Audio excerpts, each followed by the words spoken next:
अगला सवाल है आर के शुक्ला जी का। शुक्ला जी पूछ रहे हैं कि सर मेरा खाता ब्लॉक और फ्रीज हुआ है साइबर क्राइम के द्वारा 31 अगस्त को। मामला कुल 20,000 का है। सर यह पैसा जिसने डाला है वह वापस ले सकता है या नहीं? तो आपके बैंक अकाउंट में अगर किसी ने पैसा जमा किया है और अगर उसने कंप्लेन भी कर दिया है तो वह आपके बैंक अकाउंट से पैसा तो बिल्कुल भी नहीं निकाल सकता है।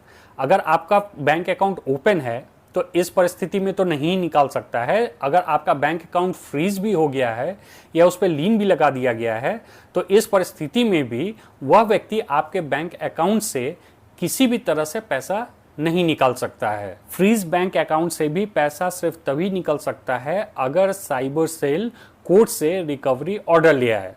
बहुत सारे मामलों में जहां लोग साइबर सेल को कांटेक्ट नहीं करते हैं और अगर साइबर सेल को यह महसूस होता है कि उस लीन लगे पैसे को उस बैंक अकाउंट से निकालना है या उस फ्रीज बैंक अकाउंट में से निकालना है तो साइबर सेल को इसके लिए कोर्ट की एक रिकवरी ऑर्डर की ज़रूरत होती है। इसके लिए साइबर सेल को कोर्ट में अप्लाई करना पड़ता है। इसके बाद इसमें बहस होती है और साइबर सेल को कोर्ट को पूरी तरह से सेटिस्फाइड करना होता है कि क्यों वह रिकवरी जरूरी है, और अगर कोर्ट सेटिस्फाइड होता है तब जाकर ही वह साइबर सेल को रिकवरी ऑर्डर देता है और उस रिकवरी ऑर्डर के बिहाफ पे ही साइबर सेल अगर चाहे तो बैंक अकाउंट से वह पैसा निकाल सकता है। यह भी जितना आपको सुनने में लग रहा है उतनी आसान प्रक्रिया नहीं है, इसलिए आप इस बात को लेकर बिल्कुल निश्चिंत रहें। अगर आपका बैंक अकाउंट फ्रीज हुआ है तो कंप्लेनेंट तो क्या, साइबर सेल और बैंक भी आसानी से आपके बैंक अकाउंट से पैसे नहीं निकाल सकते हैं तब तक जब तक कि उन्हें कोर्ट के द्वारा कोई रिकवरी ऑर्डर न मिल जाए। अगला सवाल पूछ रहे हैं दामोदर पासवान, बलदाऊ शर्मा और शिव। तीनों का एक ही प्रश्न है कि सर मैंने कोई फ्रॉड नहीं किया है फिर भी मेरा बैंक अकाउंट फ्रीज कर दिया गया है। तो देखिए दामोदर जी, बलदाऊ जी और शिव जी, ऐसा है कि अधिकतर आप लोगों में से जिन भी व्यक्तियों का बैंक अकाउंट फ्रीज हो रहा है कोई भी यह नहीं कह रहा है कि आपने किसी तरह का फ्रॉड किया है। बात सिर्फ इतनी सी है कि आपका बैंक अकाउंट जो है वह एक फ्रॉडुलेंट ट्रांजैक्शन में फंस गया है। अब इसके बहुत से कारण हो सकते हैं। फ्रॉड पैसा क्रिप्टो करेंसी से आ सकता है, गेमिंग ऐप से आ सकता है, इन्वेस्टमेंट ऐप से आ सकता है, लोन ऐप से आ सकता है, कोई दूसरा व्यक्ति आपको पेमेंट कर रहा है, हो सकता है उसके पास किसी सोर्स से फ्रॉड मनी आ गया हो, वह आपके बैंक अकाउंट में ट्रांसफ़र हो सकता है। तो आपके बैंक अकाउंट का फ्रॉडुलेंट ट्रांजैक्शन में फंसना एक दूसरी बात है। इस संबंध में आपके ऊपर कहीं से कोई एलिगेशन ऐसा नहीं लगाया जा रहा है कि आपने कोई फ्रॉड किया है, और इसी कारण से अमूमन आप देखोगे कि साइबर सेल आप लोगों पर किसी भी तरह का एडवर्स एक्शन जल्दी नहीं लेता है। लेकिन बात यह है कि अब एक फ्रॉड मनी तो आपके बैंक अकाउंट में आया है और चूंकि आप उस बैंक अकाउंट के मालिक हो तो आपको यह क्लैरिफिकेशन तो देना ही पड़ेगा कि आखिर वह फ्रॉड अमाउंट आपके बैंक अकाउंट में कहां से आया है।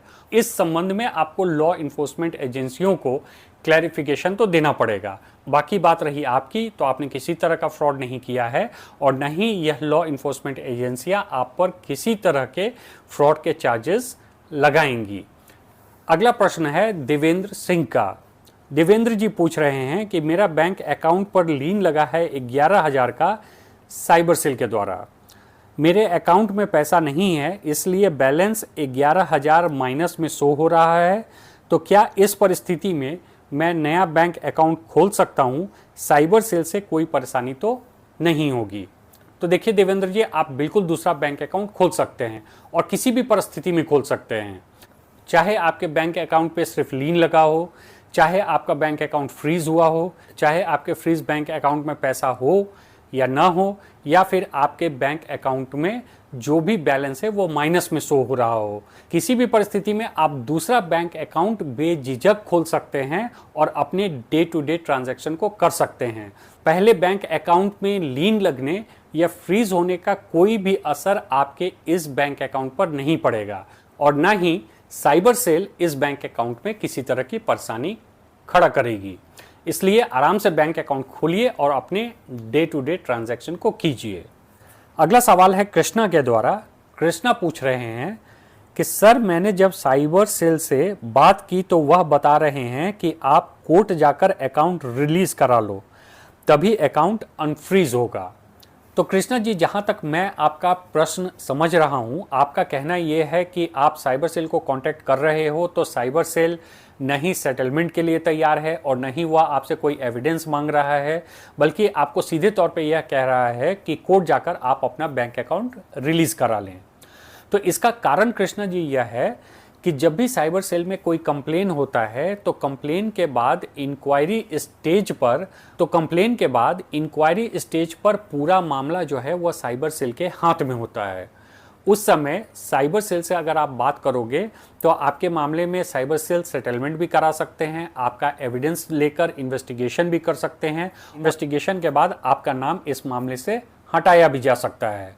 लेकिन इंक्वायरी स्टेज के बाद अगर उस मामले में एक बार साइबर सेल ने एफआईआर दर्ज कर ली तो एफआईआर दर्ज होने के बाद वह पूरा मामला कोर्ट में चला जाता है। अदर डॉक्यूमेंट्स के साथ साथ आपका जो बैंक अकाउंट फ्रीज हुआ है उस संबंध में जो भी जानकारी या डॉक्यूमेंट्स है वह भी कोर्ट के पास भेज दी जाती है।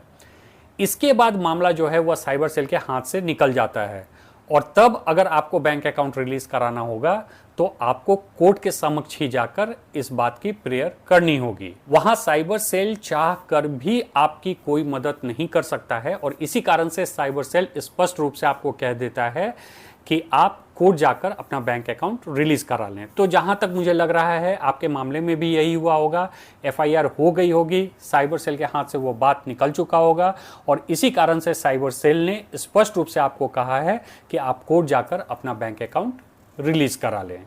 अगला सवाल है गुड्डू जी का। गुड्डू जी कह रहे हैं कि I am victim of money mule, the scammer used my account, he told me it's a Indian legal company and you can do work from home, how can I deal with the situation. तो देखिए गुड्डू जी, इसमें आपने यह बिल्कुल clear नहीं किया है कि आपका बैंक अकाउंट फ्रीज हो चुका है, इसके बाद आप मुझसे जानना चाहते हैं कि आप उस सिचुएशन से कैसे डील करें, या अभी आपका बैंक अकाउंट फ्रीज नहीं हुआ है, आप इस मनी म्यूल के चक्कर में फंस चुके हो, तो आप इस परिस्थिति में मुझसे जानना चाहते हो कि आप कैसे डील करो।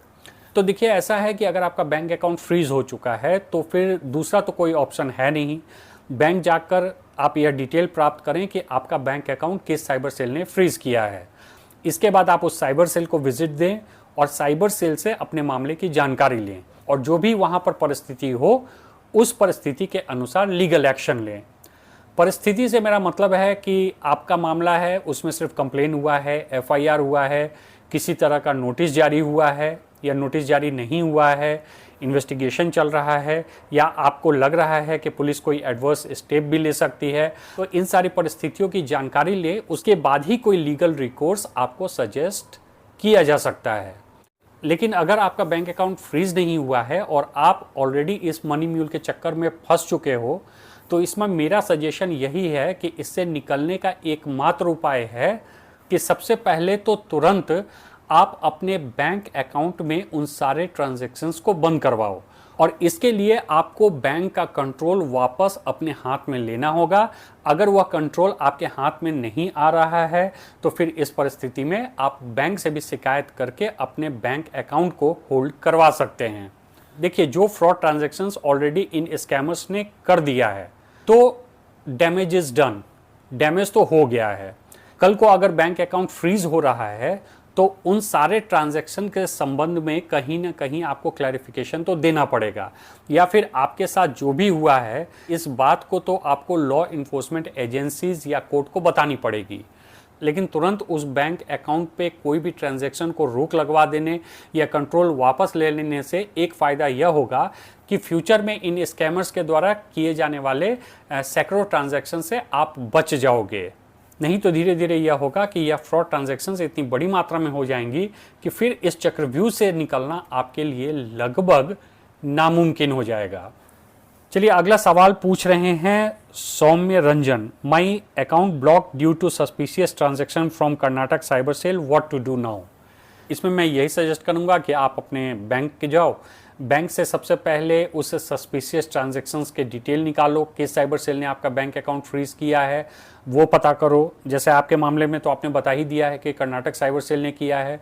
कर्नाटक साइबर सेल का आप नंबर निकालो, उनसे बात करो, अगर ज़रूरत पड़े तो वहाँ विजिट करो, और इसके बाद जो भी ड्यू लीगल प्रोसेस हैं उनको फॉलो करो, और फॉलो करने के बाद अपना बैंक अकाउंट आप रिलीज़ करा लो। जब भी मैं ये कह रहा हूँ कि ड्यू प्रोसेस फॉलो करो, तो इससे कंफ्यूज होने की आप लोगों को ज़रूरत नहीं है। इसका स्पष्ट मतलब यह है कि देखिए, बैंक से तो आपको जानकारी लेनी ही पड़ेगी। बैंक ही आपको बता सकता है कि कौन सा साइबर सेल ने आपका बैंक अकाउंट फ्रीज किया है, और इसके बाद आपको उस साइबर सेल को तो कांटेक्ट करना ही पड़ेगा।